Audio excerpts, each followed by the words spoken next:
Hello, beautiful people. This is part two of life as a landlord. The tenant that is having hot water issues, she's still having those issues. She's saying that the water is only staying hot a certain period of time. So we're gonna have to get the tech to go back out there from the warranty company and see what the issue is with that, and most likely probably get the hot water heater replaced. I do believe they are original, and because from the looks of it, they were original when I was living there. So if it needs to be replaced, I have no problem with that. I am not a slumlord, and I like people to be comfortable because I like to be comfortable when I am a tenant. So with that being said, I just want to go into my second part of becoming a landlord. For the second and then the third time, I purchased a duplex at the beginning of the situation a few years ago, March 2020. I had no idea what was about to come as far as that situation was concerned, but I was already in the process of looking for a home that I could house hack. And I looked for quite a few months and I found that. And when I saw it, I said, this is mine. I was confident about it. I had no doubt, no issues. I was really clear in my mind and I felt peace about it. I was like, yeah, this one is mine. Again, this particular property was in a kind of sketchy neighborhood. It was off of MLK, and unfortunately, how a lot of MLK boulevards are. However, they are turning around and being gentrified. A lot of them in this particular area is being just that. Yeah, so in 2020, I bought that. It took quite a while to renovate it because with the situation that was going on, inventory was low in certain things. The windows took a long time to come in. I put in new insulation. I renovated the side. Well, first of all, I had to vacate one of the sides so that I could occupy it. So I had to wait a little bit, vacate that side. Unfortunately, it put, that side was a month-to-month lease, so that was the one that I had to go with. And yeah, so once that was done and that lady moved out, I started the renovations. I knocked down a wall to make the space, the kitchen and the living room, look much bigger and more modern because it had a little separation bar there. So took that out. I didn't redo the cabinets, but eventually I did because they smelled. They were original, they smelled of all the food and whatnot. And this duplex was built in the late 1980s, so that's just how old they were. I tried to paint them, degrease them, and then put new hardware on them, but eventually I just replaced the cabinets. So yeah, we did that. We took up all the old, dirty, nasty carpet. We painted. We did the bathroom. We did a marble countertop in the bathroom. We didn't have to replace the tub or anything, so thank goodness for that. We put a metal roof on, and that made the property look a whole lot better and made it pop. So yeah, those were just some of the renovations. I didn't intend to put as much in as I did, but we all know that renovations usually are 10-20% more than you expect them to be. But it was worth it because I bought it in 2020, and last year we refinanced it. So I bought it for 125, and last year it appraised for 210,000. So yeah, I did cash out refi, and I plan to, use that to invest in whatever is next and keep that burr going. So yeah, like I said, it took a while for me to actually move in because the renovations took months and months and months.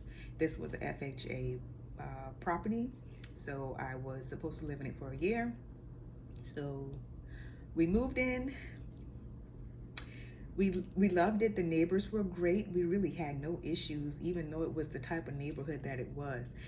There were prostitutes on the corner, like literally the side that of the duplex that we lived in was on the corner of that lot. So we were on a corner lot, and then we were on the end of that corner lot. So there were prostitutes. We saw drug deals going down in the front of our eyes, and but other than that, oh, and the gunshots at night. The gunshots at night. I tell this story in my original, um, you know, expressing of the situation in one of my older videos. But yeah, the gunshots, the prostitutes, the drug deals. Other than that, it was a pretty decent neighborhood that, you know, people kept their lawns clean for the most part. My neighbors were great. Our neighbor would take our trash out, and then my tenant slash neighbor that lived in the other unit, she was pretty good. Her kids were great. I loved her kids. My son and her son bonded really well, and so I really had no issues until there was a drive-by shooting. Okay, drive-by shooting. Several bullets hit the duplex, my side and her side, ruined her TV. Went through a dresser in my house, and I was in the shower at the time, and a bullet just missed my son's head. He was walking down the hallway, and if it weren't for that, I would have stayed there and continued to house hack and save some money, but nothing, no amount of money was worth that. So shortly after that, I found an apartment, and we moved right out. So we moved in and we moved out, and I just had to suck it up, whatever consequences may have come with that, because I was supposed to live there a year, but I just could not. But yeah, so this is part 2 of life as a landlord. That was my experience with that. So after that, you know, I did like maybe 1 or 2 more things that I had to do in there before the second tenant moved in. That tenant is awesome. I never hear from her. I only had one issue that I had to deal with her, was one of the cabinets. I don't believe that particular cabinet was screwed in very well, so that one came down. Thank God neither her or her child was hurt. But yeah, that was the only issue I've ever had. I'm praising the Most High in advance that I never have any issues with either one of them. But you know, I mean, she's awesome. She's awesome. She keeps the place looking very well. It's fresh, it's neat. She takes care of it, and I love it. I'm going to be good to her, and because she's good to me, you know. So this is a mutual relationship, and I am extremely grateful for the tenants that I have. Even the tenant that has more issues than the others, the others, you know. I'm still extremely grateful for them all. I've been really blessed with them all, to be honest with you. Yeah, so life as a landlord is pretty good, pretty smooth. I hate getting phone calls. It just makes me anxious just to see one of their phone numbers, even if they're not calling me for anything. It's just like, oh, what is it? Because I never ever want to get a phone call from them. The duplex is managed by a property manager, so the tenant that moved in to the unit I was living in, she always deals with the property manager. But if for some reason that the other tenant can't get a hold of the property manager because I live next to her and we got a bond and she has my number, you know, she'll contact me, you know, and I just, you know, but yeah, we're working on her just always contacting the property manager. You know, she has been for the most part, but this last time when she couldn't get a hold of him, you know, she called, well, she texted me and she called me, which is okay. It's okay, you know, because I want them to be comfortable and happy, of course. So yeah, other than that, I just raised the rents, of course, because property taxes are going up, and then I have to take into account repairs and things of that nature. So the rent just went up, not quite 20%, but a little higher than 10. So it might have been about 15 or something, like 15% or something like that. I can't calculate it right now at this time, but yeah, the tenants did not have an issue with this. It was something that I felt I really had. I didn't have to do it, but I wanted a better profit margin than what I was getting, and I actually could get it because of the appreciation of what's going on, just in general and in that neighborhood. Of course, the unit that did not get renovated, that unit is still, not substantially, but it's lower than the renovated unit. But if that tenant moves out, I will be renovating that, and of course, increasing the rent on that particular property.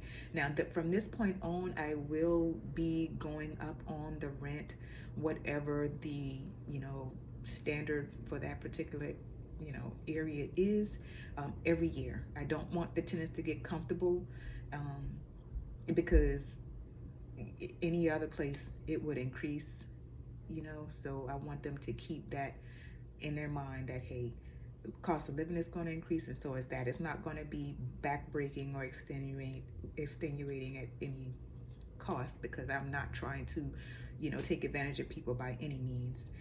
But yeah, that is something that's going to be done.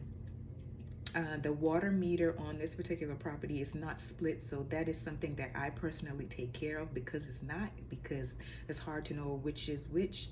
Another reason that the rents will continually increase is because the water bill increases, especially in the summer months, because they're out there, washing the cars or doing whatever it is they're doing, or taking more showers, because you're sweating or whatever the case may be. But yeah, other than that, they take care of everything else. Their water, I'm sorry, not the water, their electric bills, the maintenance, the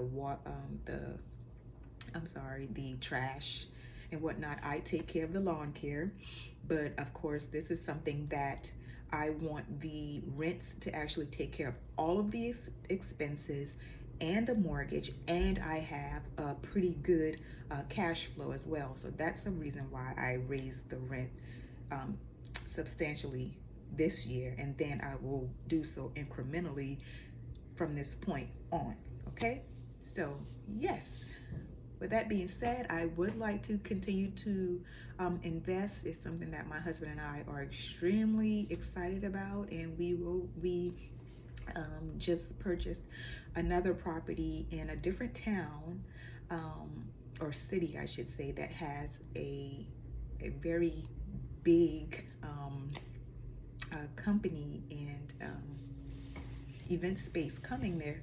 So that's exciting. So we're going to have to start renovations on that once we close. That's something that's going to take a while, and that's going to be a much bigger renovation than the duplex. So I'm a little nervous, but I'm more excited because I know I'm going to get great experience with that, and I'm looking forward to that, because real estate is such a passion of mine. So outside of my 9 to 5, which I really love, real estate would be where it's at. I don't want to be an agent, but I love the aspect of investing and your money working for you without you actually being there. It is a source of passive income, and I love that. And I want to have many, many, many, many more. So that's something that we're looking forward to this year. Even if we aren't a landlord with all of the properties that we acquire, we definitely want to flip so that we can acquire properties that bring us in a monthly cash flow, so that we can get off of the 9 to 5 horse. I love my 9 to 5, but I hate being on other people's time. I want to get up when I want to get up. I want to do things when I want to do it, how I want to do it. I don't want to ask to have time off, but I am extremely grateful for my 9 to 5, because it is pretty lenient, as far as careers or jobs are concerned, and it has allowed me to become a landlord and to further my endeavors becoming a property owner. So for that, I am extremely grateful for. So don't downplay or neglect your 9 to 5. Take advantage of it while you're there. If you're thinking of becoming a real estate investor or entrepreneur in any way, take advantage of that 9 to 5, those W-2s, those years of experience, your tax returns, all of that, because they're going to ask for that, and that history is what you're going to need to be able to get your foot in the door with your mortgages, is if you're doing a traditional mortgage. But if you're doing a hard money, investing that way, then it won't